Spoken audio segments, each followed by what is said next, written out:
अब देखो ना, इजराइल के यहूदी ये कहते थे पूरी दुनिया में कि हम वो हैं जिनको कोई कुछ कर नहीं सकता, और वो लगातार जुल्म कर रहे हैं पूरी दुनिया में, और गरीब फलस्तीनियों के ऊपर लगातार रोजाना उनके अस्पतालों पर, बच्चों पर, मस्जिदों पर, वहां जितनी इबादत गाहें और थी उन पर, घरों पर, सारों को जमीन दोस्त कर दिया। और आज जब बराबर का ईरान का एक बूढ़ा शेर टकर गया तो वही यहूदी घुटनों के ऊपर आ गए हैं। वो ये समझते थे कि टेक्नोलॉजी सबसे ज्यादा है, लेकिन उनको ये नहीं पता कि जिस टेक्नोलॉजी के साथ बिस्मिल्लाह पढ़ के मैदान में उतरा जाएगा, फिर दुनिया में उसको रोकने वाली कोई दूसरी ताकत मौजूद है। अल्लाहु अकबर। आली मोहम्मद कमा सल्लैता अला इब्राहीम व अला आलि इब्राहीम इन्नका हमीदुम मजीद। अल्लाहुम्मा बारिक अला मुहम्मद व अला आलि मुहम्मद कमा बारकता अला इब्राहीम व अला आलि इब्राहीम इन्नका हमीदुम मजीद। अल्लाह ताला के प्यारे नबी जनाब मोहम्मद सल्लल्लाहु ताला अलैहि वसल्लम ने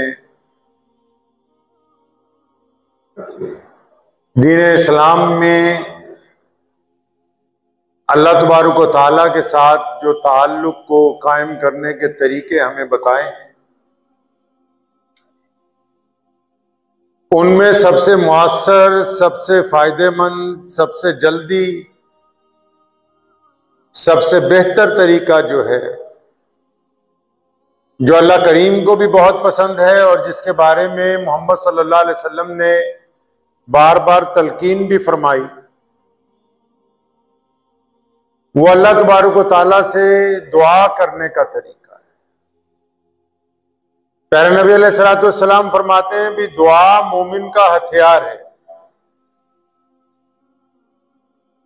दुआ के जरिए ये बात ठीक है कि इंसान की तकदीर जो लोहे कलम पर लिख दी गई है उसको कोई तब्दील नहीं कर सकता, लेकिन दुआ अल्लाह ताला के हुजूर ये अहमियत रखती है कि अगर वो अपनी पूरी तवज्जो के साथ, पूरी इंकिसारी के साथ, दयानतदारी के साथ, पूरे यकीन के साथ अगर की जाए तो दुआ में ये अहमियत है कि वो इंसान की तकदीर को भी तब्दील कर सकती है। अल्लाह तबारक व तआला के फैसलों को अपनी तरफ मुतवज्जो कर सकती है। दुआ के बारे में नबी अलैहिस्सलातु वस्सलाम की जो हयात पाक है उसमें बार बार अल्लाह के नबी अलैहिस्सलाम ने तमाम कामों में अल्लाह की मदद को तलब किया। और अरबी के लफ्जी मायने अगर सलात के, जिसको हम नमाज कहते हैं, अगर उसके सीधे देसी मतलब को निकाला जाए तो नमाज का मतलब, सलात का मतलब ही दुआ है, अल्लाह से मांगना है। अल्लाह से मांगने का तरीका है कि किस तरह अपने रब से मांगा जाए, किस अंदाज से मांगा जाए। अल्लाह तबारक व तआला के हुजूर किस तरह खड़े होकर अपनी दरखास्त पेश की जाए, अल्लाह को मनाने के लिए किस तरह। हदीस पाक में आता है जब सजदा करता है बंदा तो दिल में यह गुमान हो कि अल्लाह ताला तो इंसानों की तरह नहीं है, ना रब के हाथ है ना पांव है, लेकिन यह गुमान हो कि मैंने अपना सर अपने रब के कदमों में रख दिया है। वो दुआ की मेराज है वो, कि बंदा अपने रब के हुजूर सर्वसुजूद होता है, अपनी बातें अपने रब के साथ करता है। अकबर इलाहाबादी ने कहा है ना कि जो कुछ भी मांगना है अपने रब से मांगे अकबर, यही वो दर है जहां जिल्लत नहीं सवाल के बाद। कि अल्लाह तबारक व तआला का जो दरवाजा है, अल्लाह करीम का जो दर खुला हुआ है दुनिया के तमाम इंसानों के लिए। और बिलाशुबा ये ठीक है कि नमाज के बाद दुआ मांगी जानी चाहिए, अजान के बाद दुआ मांगनी चाहिए, या तवाफ के दौरान दुआएं मांगनी चाहिए, मुल्तजिम को पकड़ के दुआएं मांगनी चाहिए, मैदान अरफात में दुआ मांगनी चाहिए। लेकिन यह भी हकीकत है कि बंदा जहां जिस हाल में हो अपने रब से अगर वो मांगेगा तो अल्लाह को उसकी वो अदा ज्यादा पसंद है। नबी अलैहिस्सलाम फरमाते हैं कि अगर एक जूते का तस्मा भी जाया हो जाए, दुआ का जो सिलसिला है वो अकीदा तौहीद के साथ जुड़ा हुआ है। अल्लाह के नबी ने तालीम दी ना हमें कि अगर जूते का तस्मा भी टूट जाए या जाया हो जाए तो वो भी अपने रब से मांगो, यानी अल्लाह से मदद तलब करो उस मामले के अंदर भी, कि अल्लाह के हुक्म के अलावा दुनिया में कुछ नहीं। दुनिया की जितनी भी सुपर पावरें हैं या दुनिया के जितने उलूम हैं या दुनिया के जितने साइंसदान हैं, वो एक जगह पर आके क्यों रुक जाते हैं? क्योंकि वो भूल जाते हैं कि टेक्नोलॉजी से आगे एक ज़ात है जो इस कायनात को चला रही है। जहां इंसान की अकल खत्म होती है वहां से खुदाई की इब्तिदा होती है। जहां इंसानी टेक्नोलॉजी उरूज पर जाके अपने आप को यह समझती है कि हमसे बेहतर अब कोई नहीं है, वहां से अल्लाह तबारक व तआला की किबरियाई का आगाज होता है कि जो कुछ अपना तुम्हारा रब जानता है तुम अभी उसके नजदीक भी नहीं पहुंचे। ये करामात ही तो हैं। देखिए कि इतनी सवारियों में से जिस बंदे की जिंदगी खुदा ने रखी हुई है वो बचा हुआ है, और दुनिया की वो कौम जो अपने आप को सुपर पावर कहती है, जो कहती है कि एक चिड़िया भी उड़ के उस दीवार से इस तरफ नहीं आ सकती, वो आज घुटनों पर आके गिड़गिड़ा रही है कि जंग अच्छी चीज नहीं है। तो इसका मतलब सब कुछ टेक्नोलॉजी से नहीं होता, दुआओं के साथ जब बंदा मैदान में उतरता है तो अल्लाह की मदद उसके साथ हुआ करती है। मोहम्मद रसूलुल्लाह सल्लल्लाहु अलैहि वसल्लम ने यह तालीम दी है लोगों को, दुनिया भर के इंसानों को यह बात समझाई है कि चौधरियों पे सरमाएदारों के आगे गिड़गिड़ाते फिरते हो, कभी वो रोना अपने रब के आगे भी रो के देखो। आप लोग देखें जब आप नमाज पढ़ते हैं, जब दुआ मांगते हैं, बहुत सारे लोग बड़ी बेजारी के साथ वो इस चक्कर में होते हैं कि जल्दी दुआ खत्म हो जाए, हम उठें और घर को भागें। जो बेजारी के साथ दुआएं मांगी गई होती हैं वो कबूल नहीं होती। जिन दुआओं में इश्क ना हो अपने रब का, जिनमें तड़प ना हो, जिनमें लज्जत ना हो, जिन दुआओं में यकीन ना हो, जिन दुआओं में उम्मीद ना हो अपने रब के साथ, तो फिर वो एक फॉर्मेलिटी है, वो कबूल नहीं हो सकती। लेकिन जिन दुआओं में उम्मीद होती है, जिनमें अल्लाह पर यकीन होता है, अपने रब पर यकीन होता है कि मैं अपने रब से मांगना और मेरा रब चाहेगा, क्योंकि नबी अलैहि सलाम ने बारहा फरमाया कि अगर पूरी दुनिया के लोग भी चाहें किसी एक इंसान का नुकसान करना है और अल्लाह नहीं चाहते कि उसका नुकसान हो तो उसे कोई नुकसान नहीं पहुंचा सकता, और फिर सब दुनिया के लोग चाहें कि इस एक बंदे का फायदा करना है लेकिन मेरा रब नहीं चाहता कि उसका फायदा हो, तो फिर उसको दुनिया वाले फायदा नहीं पहुंचा सकते। बंदा अपनी किस्मत तब्दील करना चाहता है लेकिन अपने रब की तरफ मुतवज्जो नहीं है। मोहम्मद अलैहिस्सलाम बाज़ औक़ात सहाबा फरमाते हैं दुआ के लिए जब हाथ उठाते थे बाज़ औक़ात इतने बुलंद हो जाते थे कि नबी अलैहिस्सलाम को जो आसपास करीब में जो लोग होते थे वो नबी अलैहिस्सलाम के कंधे मुबारकों से चादर जो है वो पीछे हट जाती थी, नबी अलैहिस्सलाम को देखते थे। तो दुआ मांगने वाले के अंदर भी तो जज्बा होना चाहिए। अल्लाह को जो अदा पसंद है कौन सी है?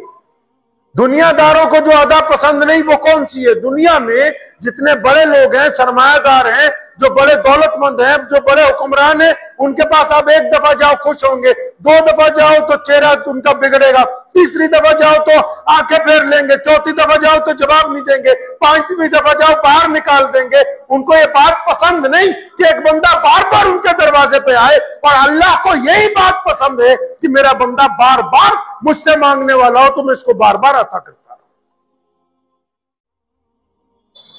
दुनिया में मांगने वालों से बेहतर है कि अपने रब से मांगा जाए।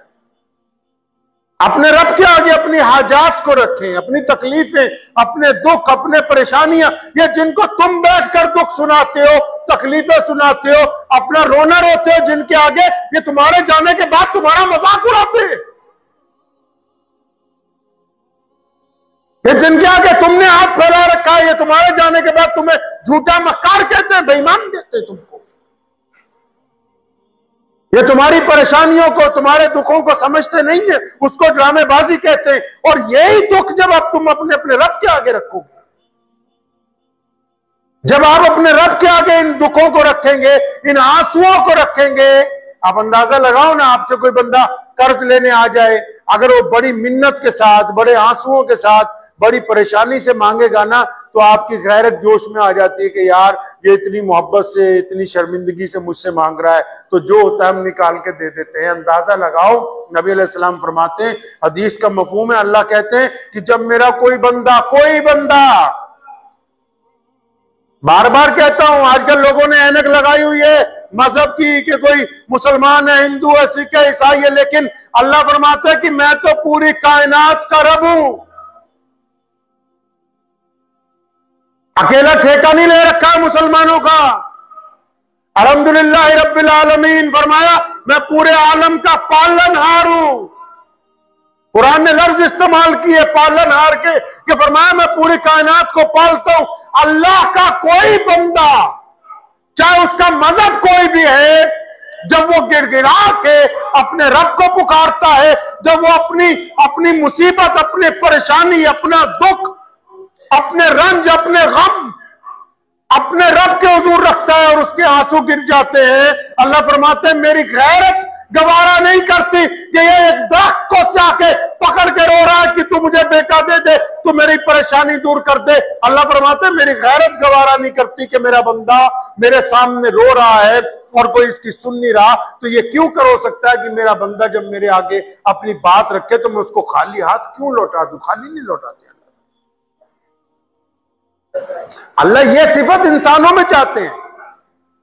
जिस तरह नबी की सुन्नतें हैं, इस तरह अल्लाह की भी तो कुछ सुन्नतें हैं ना। नबी की सुन्नत है ना नमाज पढ़ना, नबी की सुन्नत है ना खैरात करना, नबी की सुन्नत है ना आंखों में हया हो, नबी की सुन्नत है ना कि जुबान में मिठास हो, नबी की सुन्नत है ना मिसवाक की जाए, नबी की सुन्नत है ना गरीबों से मदद की जाए। अल्लाह की भी सुन्नत है कि जब तुम्हारे दरवाजे पर कोई मांगने वाला आ जाए तो तुम अपने रब की सुन्नत को अपनाओ, मांगने वाले को खाली वापस नहीं भेजना। अल्लाह ताला को ये बात पसंद है कि उसका बंदा सिर्फ उसी से मदद तलब करता है। अच्छा, जब अल्लाह से मदद तलब बंदा करता है तो अल्लाह ताला बहुत सारे लोगों को अपने बंदे की मदद के ऊपर लगा देते हैं। आपने देखा ना, दुनिया में बहुत सारे लोग मशहूर हो जाते हैं, कोई किसी लाइन में, कोई किसी लाइन में। उनमें कोई खासियत है क्या? वो पैदाइशी तौर पर लिखवा के आए कि हम सेलिब्रिटी बनेंगे? क्या वो अल्लाह से लिखवा के लेके आए थे कि हमने हुकूमत करनी है? क्या वो पैदाइशी तौर पर लिखवा के आए थे कि हम करोड़पति बनेंगे? क्या पैदाइशी तौर पर? नहीं नहीं नहीं। अल्लाह को अगर उनकी कोई अदा पसंद आ जाए, अल्लाह मखलूक के जिम्मे लगा देते हैं कि मैं अपने फलां बंदे से मोहब्बत करता हूं, तुम भी इससे मोहब्बत करो। लोग उस तरफ माइल हो जाते हैं अल्लाह के हुक्म के साथ, और फिर जब माइल हो जाते हैं तो जिसको अल्लाह ताला इज्जत देते हैं ना, उसके दिमाग में फिर फतूर आ जाता है। फिर वो ये समझता है कि शायद मुझ में कोई कमाल है, इसलिए लोग मुझे पूछ रहे हैं, जबकि उसको ये पता ही नहीं कि तेरी मां की दुआओं की वजह से, तेरे बाप की दुआओं की वजह से, तेरे दोस्तों की दुआओं की वजह से, तेरे यारों की दुआओं की वजह से, किसी मजलूम की दुआ की वजह से, किसी बहुत अच्छे जानने वाले की दुआ की वजह से, किसी गरीब की दुआ की वजह से अल्लाह ने तुझे ये इज्जत दी है। उसके दिमाग में जब आता है ना कि नहीं मैं ही हर फन मौला हूं, तो फिर अल्लाह ताला उसे दुनिया में जलील करके दिखाते हैं कि ताकत से ही नहीं है, ताकत तो सिर्फ अल्लाह तबारक व तआला के इख्तियार है। दुआओं की किस्में होती हैं। एक दुआ की जाती है, बंदा दुआ करता है अपने रब से, एक दुआ की जाती है, एक दुआ करवाई जाती है। एक दुआ की जाती है और दूसरी दुआ करवाई जाती है और तीसरी दुआ लग जाती है।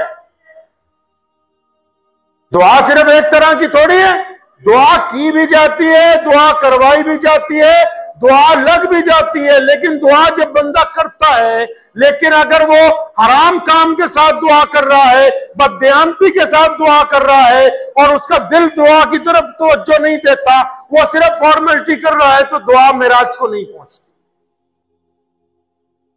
और फिर जब बंदा किसी वली के पास जाता है, किसी मौलवी के पास, किसी बुजुर्ग के पास कि जी मेरे लिए दुआ कर दो, अब वो अल्लाह वाले उनके लिए जब दुआ करते हैं तो बाज औकात तो वो, क्योंकि अल्लाह वालों के अमाल इतने अच्छे होते हैं कि अल्लाह ने उनको अपना दोस्त कह रखा है कि जो अल्लाह के वली हैं वो अल्लाह के दोस्त हैं। बाज औकात जब अल्लाह का कोई सच्चा दोस्त टकर जाता है तो फिर चाहे बंदा गुनहगार हो, बददियानत हो, जैसा भी हो, अगर उसका ताल्लुक अल्लाह से ठीक है दुआ करने वाले का, तो फिर उसके हक में वो दुआ उसी वक्त कबूल हो जाती है। अगर उसका ताल्लुक कुछ कमजोर है तो इस दुआ वाले के आमाल बीच में फंस जाते हैं। ये दुआ करता है कि या अल्लाह इसका कारोबार चल जाए, उधर फरिश्ते कमेंट करने लगते हैं कि या अल्लाह ये तो बददियानत है, ये बेईमान है, इसकी दुआ कबूल न की जाए। ये फेसबुक पे आपने देखा होगा या इंस्टाग्राम पे, ये चीजें तो अब दुनिया में आई हैं, लेकिन जो दस्तूर है कायनात का, जिस तरह आपने मिसाल के तौर पर एक फोटो फेसबुक पे अपडेट कर दी, कोई स्टेटस अपडेट कर दिया, तो जो आपके करीब के जानने वाले हैं, जो आपके फ्रेंड हैं, उसमें वो उस पर कमेंट्स करते हैं, वो आपकी पर्सनैलिटी को देख के कमेंट करते हैं। कोई लिखेगा माशाल्लाह, कोई लिखेगा बहुत अच्छे, कोई लिखेगा ठीक किया, कोई लिखेगा नहीं बेईमान है, कोई ठग है। इसी तरह जब आप दुआ करते हैं तो ये जो फरिश्ते दाएं बाएं अल्लाह ने बिठा रखे हैं, ये उस पर कमेंट करते हैं कि ये दुआ करने वाला कौन है, कैसा है। अब दुआ पे कमेंट होना शुरू होते हैं, या अल्लाह ये दुआ जो मांग रहा है इसने तो अपने बाप को गाली दी है,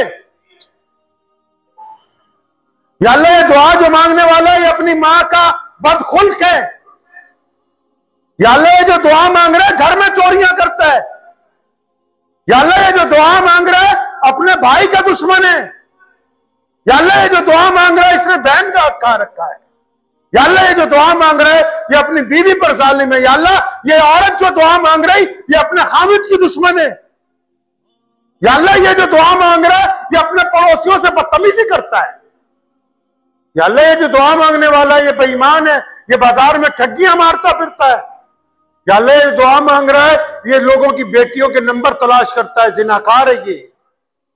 अब वो कमेंट जब शुरू होते हैं दुआ पर होने, तो दुआ जब मेराज तक पहुंचनी होती है तो वो कमेंट, क्योंकि अगर अच्छे होंगे तो ये जाहिर सी बात है कि पोस्ट ज्यादा चलेगी, कमेंट अगर नेगेटिव होंगे और बार बार उस पोस्ट की रिपोर्ट हो रही होगी तो वो बार बार पीछे जाएगी, करते करते उसको रद्द कर दिया जाएगा, उस दुआ को कबूल नहीं किया जाएगा। अगर कमेंट अच्छे हुए, अगर उसको लाइक अच्छे मिल रहे हैं, फिर तो और लोग भी उसको देख रहे हैं। इसी तरह अल्लाह का निजाम है। फिर दुआ एक लग भी जाती। कौन सी दुआ लग जाती है? जब बंदा बिना किसी दुनियावी फायदे के अपने रब और रसूल का ये सल्लल्लाहु जोर से सल्लल्लाहु, अब भी आवाज नहीं आई, सल्लल्लाहु। हाँ, जब बंदा अपने रब और रसूल सल्लल्लाहु अलैहि वसल्लम की रिजा के लिए किसी की मदद करता है, जब अल्लाह उसके रसूल की रिजा के लिए किसी से अपना जुल्म से हाथ पीछे खींच लेता है, जब अल्लाह उसके रसूल सल्लल्लाहु अलैहि वसल्लम की रिजा के लिए किसी को माफ कर देता है, अल्लाह उसके रसूल सल्लल्लाहु अलैहि वसल्लम की रजा के लिए जब वो किसी को खाना खिलाता है, जब उसकी सतर पोशी करता है, जब उसकी ऐब को छुपा लेता है, तो फिर वो जो बंदा बिना कहे उसके लिए दुआ करता है ना, फिर वो दुआ लग जाती है, फिर वो ऐसी लगती है, वो तकदीर बदल देती है, वो गरीबी को अमीरी में तब्दील कर देती है, वो झोंपड़े को महल में बदल देती है, वो नौकरी को बादशाह में तब्दील कर देती, क्योंकि वो इस ऐसे बंदे ने दुआ दी है कि जिसकी इसने अल्लाह और उसके रसूल के लिए मदद की थी, दुनिया का कोई फायदा उठाने की कोशिश नहीं की। आज अच्छे अच्छे लोगों को दुआएं क्यों नहीं लगती? कई मुसलमान कहते हैं हम गरीबों की बेटियों की शादी करवा रहे हैं, कोई कहता है जी हम फला गरीब को आटा दे रहे हैं, यतीमों को ये दे रहे हैं। अरे तुम दूसरों की इज्जतें नीलाम करके बाजार में बकायदा पंडाल लगा के, दो चार बड़े मौलवी बुला के, दो चार मिनिस्टर बुला के, दो चार समाज सेवी बुला के गरीबों के निकाह करते हो, उनकी गुर्बत को नीलाम करते हो, उनके दिल से दुआएं नहीं निकल रही, वो दिल में पशेमा है, वो शर्मिंदा है कि हमें सरे बाजार बेचा जा रहा है। वो दुआ नहीं लगने वाली है, उनकी हाय तुमको पहुंचने वाली, क्योंकि तुमने मोहम्मद रसूलुल्लाह की कायदे कानून की खिलाफ वर्जी की। रसूलुल्लाह तो चाहते हैं कि जब मुसलमान किसी की मदद करे तो दाएं हाथ से मदद करे, तो बाएं हाथ को फिर पता नहीं लगना चाहिए। दुआ लगवानी भी हो तो बंदा उसमें मेहनत करता है। सड़क पर चला जाता है, चंद पत्थर अगर सड़क पर रास्ते में गिरे और कोई और मुसाफिर उनसे टकरा के गिर सकता है, तो गाड़ी रोको, अपना सफर थोड़ी देर के लिए मुलतवी करो, उस सड़क को दुरुस्त करो, और उसके बाद फिर आप जब चलेंगे और जो दूसरे लोग खैरियत से अपने घर तक पहुंच जाएंगे, वो दुआ फिर लग जाएगी, क्योंकि तुम्हें तो ये पता ही नहीं कि चोट किसके लगने वाली थी। आपने रब और रसूल सल्लल्लाहु अलैहि वसल्लम की रजा के लिए उस पत्थर को रास्ते से हटाया है। आपने अल्लाह की रजा के लिए दुआएं लगवानी जरूरी है। ये जिनका बेड़ा गर्क हुआ है, इनको बददुआएं लगी हुई हैं, और बददुआ कोई गरीब देता थोड़ी है। गरीब के पास इतना वक्त थोड़ी है कि वो आपको बददुआएं देता रहे। नहीं नहीं नहीं, एक साहब थे, मुख्तसर सा वाक्या आपको सुनाता चलता हूं। तो बहुत बड़े रईस आदमी थे, तो शाम को अपनी कोठी के लॉन में बैठे हुए थे, तो उनका मुलाजिम एक पानी छिड़क रहा था पौधों को। तो कोई बच्चा दौड़ता गया, पाइप उसके पांव में फंसी, तो पानी उनके ऊपर पड़ गया साहब पे। उनका नाम था सुल्तान मियां। तो उन्होंने उस मुलाजिम को बहुत डांटा, जिसकी वजह से उनके कपड़े खराब हो गए। इतना गुस्सा आया तो कहने लगे, उस मुलाजिम का अब्दुर्रहमान नाम था, कहने लगा तू अब मेरे घर से निकल जा, 20 साल से खिदमत कर रहा है। निकाल दिया। वो सारी रात बाहर दरवाजे पे बैठा रहा। सुबह घर से गाड़ी में निकले, देखा ये भी यहीं बैठा हुआ है, तो सिक्योरिटी वालों को कहा इसको उठा के बाहर सड़क पे फेंका, इसको हम रखेंगे नहीं। अब वो निकल गया बेचारा। अब 6 महीने में ही फैक्ट्री बंद हो गई, 1 साल में कोठी बिक गई, सड़क पे आ गए। किसी ने कहा कि अल्लाह वालों से राब्ता करो, अल्लाह वालों को गए कई जगह, कोई बात नहीं बनी, दुआएं करवाते रहे। कोई कामिल बुजुर्ग आए थे, उनके पास पहुंचे, वो 10 मिनट उन्होंने उनको देखा, बातें की। अचानक उनको पूछा कि अब्दुर्रहमान को क्यों निकाला था? जिसको नौकरी से निकाला, जिसका सारा रोजगार 1 मिनट में छीन लिया, जिसका दारोमदार तुम्हारे पे टिका हुआ था, जिसकी वजह से अल्लाह तुम्हें रिस्क दे रहा था, जिसकी वजह से तुम्हें इज्जतें मिली हुई थी, तुम दूसरों की 2 रोटियां बंद करने से पहले ये भूल जाते हो कि क्या पता किसके वसीले से अल्लाह तुबारक व तआला तुम्हें अता फरमा। दूसरों की इज्जत छीनने से पहले ये भूल जाते हो कि क्या पता किसकी आप इज्जत कर रहे हैं, उसकी वजह से अल्लाह ने आपको इज्जतदार बना रखा है। दूसरों के ऊपर जुल्म करने से पहले ये क्या भूल जाते हो कि किसकी आप मदद कर रहे हैं, उसकी वजह से अल्लाह ने जालिमों को तुमसे दूर रखा हुआ है। फैसले लेते वक्त सोचना चाहिए, फैसले लेते वक्त सोचना चाहिए, बड़ों को छोटों को सबको हम करने क्या लगे हैं, उसके नताइज क्या होंगे। अल्लाह को यह बात पसंद है कि नहीं। नबी अलैहिस्सलाम एक जगह से गुजर रहे हैं, एक साहबी वो अपने गुलाम की पिटाई कर रहे हैं कि तू वक्त पर नहीं आता, वक्त पर नहीं उठता। नबी अलैहिस्सलाम ने रुके, फरमाया इसको माफ कर दे अल्लाह के लिए। फरमाया या रसूलल्लाह कितनी बार माफ करूं, ये रोजाना गलती करता है, मैं रोजाना डांटता हूं, फिर ये रोजाना माफी मांगता है, मैं रोजाना माफ कर देता हूं। या रसूलल्लाह मैं तो परेशान हो गया माफ करते करते, आप बताएं ना मैं इसको कितनी बार माफ करूं। तो हमारे करीम नबी कहिए सल्लल्लाहु अलैहि वसल्लम ने फरमाया था, जितनी बार तू अपने रब से माफी का ख्वाहिशमंद है उतनी बार इसको तू माफ करता है। कितनी चीजें हैं जो अल्लाह ने सिर्फ दुआओं के सदके आपको दे रखी हैं। आप क्या समझते हैं कि सब कुछ ऐसे ही मिल गया है? मोहम्मद रसूलुल्लाह की कितनी दुआएं इस उम्मत को लगी हुई हैं। रसूलुल्लाह ने दुआ की कि मेरी उम्मत पर ज़ाहिरी अजाब ना आए, इनकी शक्लें ना तब्दील की जाएं, मेरी उम्मत पर कहत ना आए, आसमानी आफतें ना इस उम्मत के ऊपर नाजिल हो। नबी अलैहिस्सलाम ने कितनी दुआएं दे रखी हैं इस उम्मत को कि जो फलां अल्लाह का जिक्र करेगा उसको फलां इज्जत दे दी जाए, जो फलां अंदाज से नमाज पढ़ेगा उसको फलां अल्लाह ताला की नेमत दे दी जाए, जो इतना जिक्र तस्बीहात करेगा उससे मुसीबतें हटा दी जाए, जो रात को अल्लाह का जिक्र करके सोएगा उसको जिन्नात से महफूज कर दिया जाए। बेशुमार दुआएं तो रसूलुल्लाह की लगी हुई हैं सल्लल्लाहु अलैहि वसल्लम। फिर उसके बाद माँ बाप की दुआएं, कई दुआएं ऐसी हैं जो रद्द नहीं होती। जब बाप अपनी औलाद के लिए दुआ करता है तो रद्द नहीं होती। जब मां अपने बच्चों के लिए दुआ करती है रद्द नहीं होती। जब मुसाफिर सफर में लोगों के लिए दुआ करता है तो रद्द नहीं होती।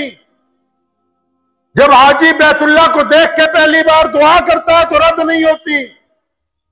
जब मोहम्मद रसूलुल्लाह सल्लल्लाहु अलैहि वसल्लम के रोजे की जालियों की छांव में बैठकर कोई बंदा मोहम्मद रसूलुल्लाह का वसीला देकर अल्लाह से अपने प्यारे नबी अलैहि सलाम का नाम लेकर अल्लाह के हम्दो सना के साथ रसूलुल्लाह पर दुरूद भेजकर दुआ करता है तो वो दुआ रद्द नहीं होती है।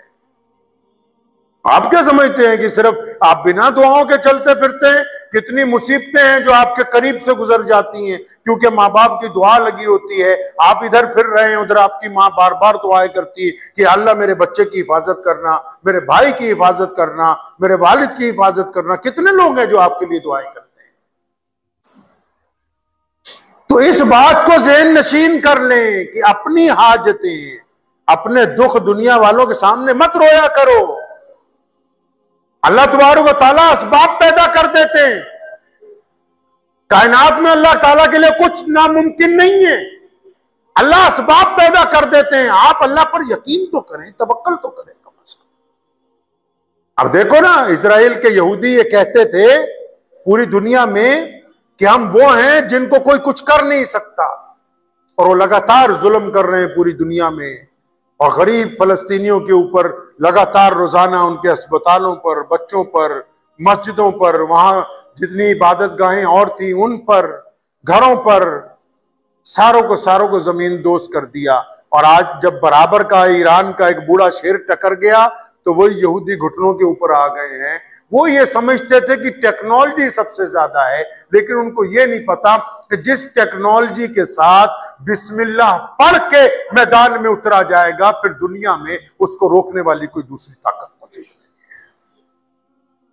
अगर सब कुछ टेक्नोलॉजी होती, अगर सब कुछ दुनिया वालों के इख्तियार में होता, अगर सब कुछ साइंसदान ही करते, तो फिर तो दुनिया के जिन मुल्कों पे जिन लोगों ने अपना कब्जा कर लिया था वो कभी वहां से वापस ना जाते, कि वो समझते कि टेक्नोलॉजी हमारे पास है। दुनिया की टेक्नोलॉजी सबसे ज्यादा बड़ी चीज नहीं है। हाँ, अच्छे साइंसदान बनना अच्छी बात है, अच्छी सवारियां लेना अच्छी बात है, लेकिन सवारी जो बेहतरीन भी हो उस पर बैठकर अल्लाह पर तवक्कल रख के सफर का इब्तिदा करना, यह सबसे बेहतरीन। तो इस बात को ज़हन नशीन कर लीजिए, अच्छी तरह इसको अपने दिमाग में बिठा लीजिए। एक बात, एक साहब मिले, मैं उनसे गुफ्तगू कर रहा था, आपको भी एक बड़ा खूबसूरत किस्सा सुनाता हूं। सन 1947 में जब सारे मुसलमान पाकिस्तान हिजरत कर गए तो ये वो मस्जिद है जो सबसे पहले 1947 के बाद खाली करवाई, जिसमें सबसे पहले अजान हुई पंजाब में। तो हमारे पीर हजरत मौलाना शाह अब्दुल कादिर साहब रायपुरी रहमतुल्लाह अलैह, रायपुर एक खानका है जिला सहारनपुर में। तो हजरत रायपुरी रहमतुल्लाह अलैह रईसुल अहरार मौलाना हबीबुर रहमान लुधियानवी रहमतुल्लाह अलैह के भी पीर थे, बहुत बड़ी शख्सियत थे। तो हजरत रायपुरी रहमतुल्लाह अलैह तशरीफ लाए, तो उन्होंने देखो, जब अल्लाह का कोई वली दुआ करता है ना तो अल्लाह उसको रद्द नहीं करते। अल्लाह ताला की एक आदत है अल्लाह जब किसी को कुछ दे देते हैं तो वापस नहीं लेते। इसको दिल की तख्ती पर लिख लीजिए आज एक बात। अल्लाह की एक आदत है, जब अल्लाह किसी को दे देते हैं तो वो चीज वापस, दुनिया में जब कोई बंदा किसी को पावर देता है, कोई पार्टी किसी को वजीर बनाती है, वो सही काम नहीं करेगा, बोलेगा उतारो इसको, दूसरा बनाना है। अल्लाह जब किसी को इज्जत देते हैं, जब किसी को ताकत देते हैं तो वापस नहीं लेते। हां, बंदा अपनी बदआमालियों की वजह से, अपनी नालायकियों की वजह से उस नेमत को अपने हाथ से खो देता है। अल्लाह की तरफ वापसी नहीं है। उन्हें तो दे दी जो देना था। अब जाया कैसे होती है? जब ताकत मिल जाती है, सब कुछ मिल जाता है, तो दिमाग में फतूर आ जाता है कि नहीं नहीं, ये सब कुछ तो नौजुबिल्लाह मेरी वजह से है, जबकि वो तो अल्लाह की वजह से है। फिर उस फतूर में वो गुनाह करता है, बददियानतियां करता है, लोगों के साथ ज्यादतियां करता है, और जब ज्यादतियां करने लगता है तो वो उसकी नेमत उसके पास से जाया। तो हजरत मौलाना शाह अब्दुल कादिर साहब रायपुरी रहमतुल्लाह अलैह ने हजरत मौलाना मुफ्ती मोहम्मद अहमद लुधियानवी रहमतुल्लाह अलैह, मेरे दादा मरहूम और उनके भाइयों को बिठा के दुआ की जब पंजाब में दोबारा मसाजिद आबाद करवानी थी, कि अल्लाह इनको यहां आपके रास्ते के अंदर छोड़ रहा हूं, आज से ये आपके दीन के लिए काम करेंगे, आज से ये अल्लाह के मसाजिद को आबाद करवाने के लिए काम करेंगे। और दुआ क्या दी? फरमाया, या अल्लाह जब तक दुनिया कायम है इनकी नस्ल बाकी रहे और वो बड़ी इज्जत से रहे, दीन के ऊपर कारआमद रहे। अगर दुआ ना लगती तो फिर तो बड़ी बड़ी ताकतों ने अलग अलग वक्त में जोर लगाया जमीन दोज करने के लिए। अपनों ने, परायों ने पूरी ताकत झोंकी इस बात के लिए कि इस सिलसिले को रोका जाए, इस मिशन को बंद कर दिया जाए। लेकिन जब अल्लाह करीम अपने किसी दोस्त की दुआ को कबूल कर लेते हैं, अपने जब किसी वली की दुआ को कबूल कर लेते हैं, तो फिर उसको रद्द नहीं फरमाते। दुनिया की बड़ी बड़ी ताकतें उसके आगे रुक जाती हैं।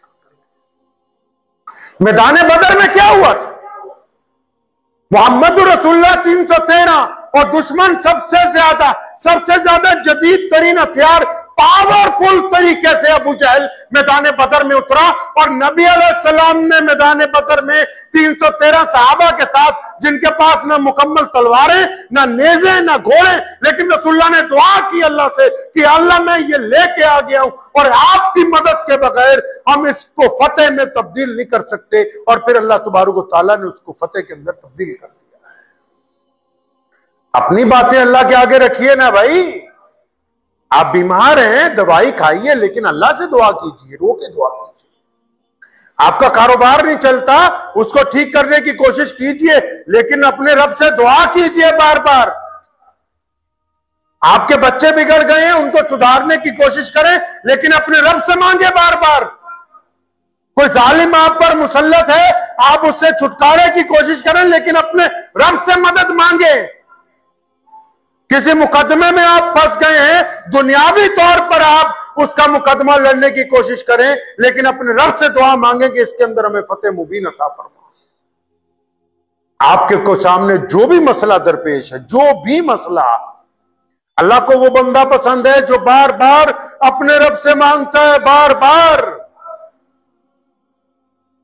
साहबा ने पूछा था ना कि या रसूलुल्लाह सल्लल्लाहु अलैहि वसल्लम बताएं अल्लाह कहां है, तो हमारे करीब है या दूर है? हम जब अल्लाह से बात करते हैं वो सुनता है कि नहीं सुनता, या कोई और है जो उसको जाके बता देता है? तो नबी अलैहि सलाम को अल्लाह ने कहा था कि अपने सहाबा को कह दो, मेरी अपने बंदों को कह दो, मेरे बंदों को ये कह दो कि मैं तुम्हारी शाह रग से, ये जो नार जिसमें सांस चलती है ना, नाहनु अक़रब, अल्लाह फरमाते हैं कि इनको जाके कह दो कि मैं तुम्हारी शाह रग से भी ज्यादा तुम्हारे करीब हूं। जब अगर तुम दिल में भी मुझसे दुआ करोगे तो मैं सुन लूंगा।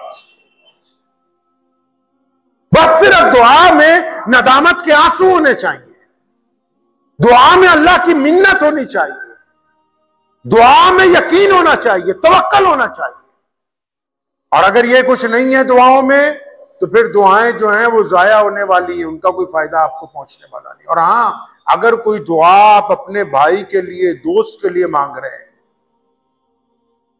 अगर आप किसी और के लिए कोई दुआ मांग रहे हैं और बड़ी इखलास से मांगते हैं कि अल्लाह फलां गरीब है, मेरा अजीज है, इसका बेड़ा पार कर दे, या अल्लाह फलां मेरा दोस्त बीमार है, फलां रिश्तेदार बीमार है, उसको शिफा दे दे, अल्लाह फरमाते हैं उसको तो देंगे ही देंगे, इसको भी साथ में ऊंची से। नीयत अच्छी होनी चाहिए बस।